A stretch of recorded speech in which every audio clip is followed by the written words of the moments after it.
Kinerja PNS selama ini kerap kali mengecewakan publik, meski penggajian para abdi negara ini diambil dari uang rakyat. Sebenarnya pemirsa, adakah penilaian bagi kinerja PNS, serta adilkah pemberian gaji ke-13 dan 14 bagi mereka? Berikut laporan khas redaksi. Kinerja para PNS pelayan masyarakat selama ini kerap kali mendapat rapor merah. Mulai dari kurangnya kedisiplinan, lambat melayani masyarakat, hingga memperumit birokrasi. Padahal, menurut PP nomor 46 tahun 2011, ada beberapa hal yang digunakan untuk menilai kinerja seorang PNS yang kemudian akan dituangkan dalam daftar penilaian pelaksanaan pekerjaan pegawai negeri sipil atau DP3 PNS yang disempurnakan dengan penilaian prestasi kerja PNS.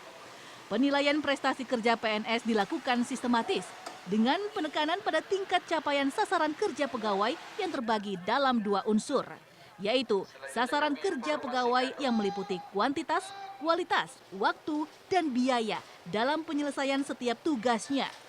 Yang kedua adalah penilaian perilaku yang meliputi tingkah laku, sikap, dan tindakan PNS yang bersangkutan. Tak hanya itu, integritas, komitmen, disiplin, kemampuan bekerja sama, dan kepemimpinan juga masuk dalam aspek penilaian. Bobot kedua unsur itu masing-masing 60 dan 40%, dan nantinya diakumulasikan dalam penilaian individu yang akan menentukan dalam proses kenaikan pangkat dan jabatan. Lalu, sudahkah kinerja para PNS dan pejabat di lingkungan pemerintahan memenuhi semua persyaratan dan penilaian itu? Tapi kan orang lupa apa penyebab korupsi itu. Ada sistem politik kita yang ikut menunjang. Kan? Contoh misalnya, mana ada sih calon kepala daerah yang nggak keluarkan duit? Apakah itu namanya money politik atau political cost atau apa namanya? Tapi kan pasti dia keluar. Nah setelah dia keluar kan dia harus cari ganti, harus cari pulang kan. Maka waktu dia menjabat dia harus cari. Selain itu, sebagian kalangan menilai dikeluarkannya gaji ke-13 dan 14 bagi para PNS dan anggota TNI serta Polri merupakan sebuah keputusan yang terlalu terburu-buru. Mengingat kondisi perekonomian negara yang pertumbuhan ekonominya belum mencapai target 5%.